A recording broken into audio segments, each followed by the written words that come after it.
कैसे मंजर सामने आने लगे हैं, गाते गाते लोग चिल्लाने लगे हैं। अब तो इस तालाब का पानी बदल दो, ये कंवल के फूल कुम्हलाने लगे हैं। वो सलीबों के करीब आए तो हमको कायदे कानून समझाने लगे हैं। दुष्यंत कुमार की इन पंक्तियों के साथ स्क्रीन पर दिल्ली के दृश्य देखिए। एक छात्र सड़क पर गिरा है, दो पुलिसकर्मी उसके ऊपर लाठियां बरसा रहे हैं। एक लड़के के सर से खून बह रहा है, किसी को बैरिकेड के नीचे दबाया जा रहा है, किसी को घेर कर मारा जा रहा है, कोई हाथ जोड़ रहा है, कोई भाग रहा है, कोई पुलिस पर बोतल फेंक रहा है। सामने आंसू गैस का धुआं है, पीछे संसद का रास्ता है। और इस पूरे दृश्य की सबसे बड़ी विडंबना यह है कि जिन लोगों के हाथों में लाठी थी, उनसे भी भारी उनके कंधों पर एक जिम्मेदारी थी। जिम्मेदारी भीड़ का अंदाजा लगाने की, उसे हैंडल करने की।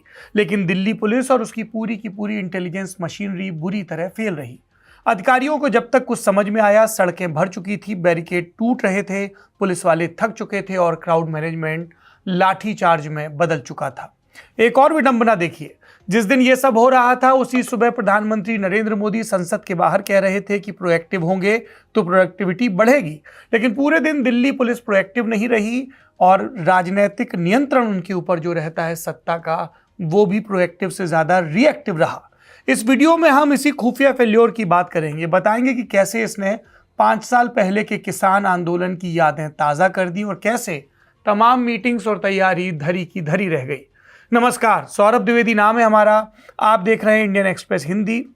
और इससे पहले कि मैं इस वीडियो में और ब्यौरे दूं, मेरी आपसे हाथ जोड़कर गुजारिश है कि इंडियन एक्सप्रेस हिंदी लगातार आप तक हिंदुस्तानी ज़बान में और वीडियो के माध्यम से खबरें पहुंचाने की कोशिश कर रहा है, सत्ता पक्ष विपक्ष सबकी। अगर आपको ये मुहिम पसंद है तो हमारे साथ जुड़ें, सब्सक्राइब जरूर करें। अब आगे की बात, कहानी का सिरा पकड़ते हैं। 20 जुलाई की तारीख पार्लियामेंट मार्च का कॉल था। सोनम वांगचुक अस्पताल में थे, अभिजीत दिपके और गीतांजलि अंगमो और हजारों छात्र सड़क पर उतर चुके थे। इनकी संख्या लगातार बढ़ रही थी, जिसका अनुमान लगाने में दिल्ली पुलिस पूरी तरह से फेल हो गई। कैसे? इसका जवाब साक्षी चंद और आलोक सिंह की हमारी रिपोर्ट में मिलता है। इसके मुताबिक जंतर मंतर पर प्रदर्शन के लिए निर्धारित हिस्से की क्षमता करीब 3000 लोगों की। 19 जुलाई की शाम तक यहां करीब 4000 युवा पहुंच चुके थे। दिल्ली पुलिस को इसकी जानकारी थी और अनुमान था कि विरोध प्रदर्शन में 7 से 8000 तक स्टूडेंट शामिल होंगे। लेकिन अगली सुबह तस्वीर बदल गई। दिल्ली के कॉलेजेस और यूनिवर्सिटी के छात्र आने लगे। देश के अलग अलग हिस्सों से ट्रेन पकड़कर युवा पहुंचे। जंतर मंतर भर गया। संसद मार्ग, रायसीना रोड और डॉक्टर राजेंद्र प्रसाद रोड की तरफ जाने वाले रास्तों पर भी भीड़ बढ़ी। हमारी साथी स्वाति की रिपोर्ट देखिए। यहाँ इतनी कंफ्यूजन की स्थिति है प्रदर्शनकारियों के बीच। अपील थी कि पार्लियामेंट की तरफ चलना है। आप जंतर मंतर पर, यहाँ से आगे आप जाएंगे तब जंतर मंतर मिलेगा आपको। जंतर मंतर पर स्टेज कॉकरोच जनता पार्टी का, इस स्टेज का एक फ्रंट साइड और एक स्टेज का बैक साइड।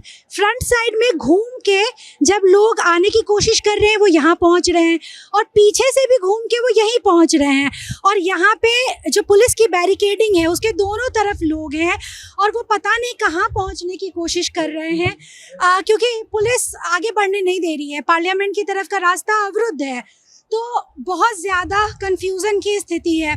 और चूँकि मोबाइल नहीं चल रहा, मोबाइल इंटरनेट नहीं चल रहा, मोबाइल के नंबर्स भी बहुत, नेटवर्क डाउन है, तो आपस में कोई कोऑर्डिनेशन भी नहीं हो रहा है। और यहीं पर पुलिस और प्रदर्शनकारियों के बीच लगातार झड़प की स्थिति यहाँ नीचे आपको दिख रहे हैं। ड्रोन शॉट्स भी देखिए। सड़क दिखाई नहीं दे रही, भीड़ का सिरा नजर नहीं आ रहा। पुलिस के बैरिकेड सामने है, जिनके पीछे प्रदर्शनकारियों का हुजूम उमड़ता जा रहा है। दोपहर तक करीब 15,000 प्रदर्शनकारी इकट्ठा हो चुके थे, यानी पुलिस के अनुमान से दोगुनी भीड़। और यही इंटेलिजेंस फेल्योर का पहला बिंदु है। आंदोलन 20 जून से चल रहा था। सोनम वांगचुक 28 जून से भूख हड़ताल पर थे। 18 जुलाई को उन्हें अस्पताल ले जाने के बाद सोशल मीडिया पर गुस्सा तेजी से बढ़ा। सीजेपी लगातार 20 जुलाई के मार्च का प्रचार कर रही थी। देश भर के छात्रों से दिल्ली आने की अपील थी। फिर भी पुलिस नहीं समझ पाई कि मामला रोज जंतर मंतर पर बैठे 100 या 500 समर्थकों का नहीं रहा। और ऐसा नहीं कि पुलिस ने बिल्कुल तैयारी नहीं की। करीब 32 कंपनियां पैरामिलिट्री फोर्स की तैनात थी। 2000 से ज्यादा सुरक्षा कर्मचारी केवल नई दिल्ली जिले में थे। जंतर मंतर के चारों एंट्री पॉइंट पर मल्टी लेयर बैरिकेडिंग थी। संसद मार्ग, रायसीना रोड और डॉक्टर राजेंद्र प्रसाद रोड बंद किए गए। आंसू गैस, एंटीराइड गियर और आर्म्ड व्हीकल भी तैयार थे। पर तैयारी का बड़ा हिस्सा भीड़ को रोकने के लिए था। भीड़ कितनी होगी, कहां से आएगी और छोटे छोटे ग्रुप्स को कैसे संभाला जाएगा, यहीं पर हिसाब बिगड़ गया। जब तक आला अधिकारियों को अंदाजा हुआ कि प्रदर्शनकारियों के मुकाबले पुलिस वाले काफी कम है, तब अर्जेंट मैसेज भेजे गए। दिल्ली के 14 जिलों से कहा गया कि हर जिला एक एसीपी और 100 पुलिसकर्मी तुरंत भेजे, यानी करीब 1400 अतिरिक्त पुलिसकर्मी उस वक्त मांगे गए जब मार्च शुरू होने को था। जो फैसला एक रात पहले होना चाहिए था, वो सड़कें भरने के बाद हुआ। दिल्ली पुलिस हेडक्वार्टर ने भी 2 ज्वाइंट कमिश्नर भेजे। नई दिल्ली के डीसीपी सचिन शर्मा ने आशुतोष रांका और सौरभ दास से कांटेक्ट किया। पहले कोशिश हुई कि सीमित संख्या में मार्च निकल जाए। 3 राउंड की बात हुई पर सहमति नहीं बनी। पुलिस ने कहा हालात हाथ से निकल सकते हैं। इधर प्रोटेस्ट ऑर्गेनाइजर भी मंच से बार बार शांति की अपील करते रहे। दिल्ली पुलिस को ये अंदाज़ा ये लगा था कि ये प्रोटेस्ट भी पिछले महीने के पहले कॉकरोच जनता पार्टी के पहले प्रोटेस्ट की तरह होगा, जिसमें लोग एक बेसिक संख्या में आएंगे और पार्टिसिपेट करके जाएंगे। लेकिन उनको नहीं लगा था कि ये इस प्रोटेस्ट में बाहर से भी लोग आने वाले हैं, जिसको देखते हुए उन्होंने इस तरह के ना ही कोई बॉर्डर सील किए थे, ना ही कोई इस तरह के अरेंजमेंट किए थे जिसमें कि बाहर से आने वाले बॉर्डर पे ही प्रोटेस्टर को रोका जाए।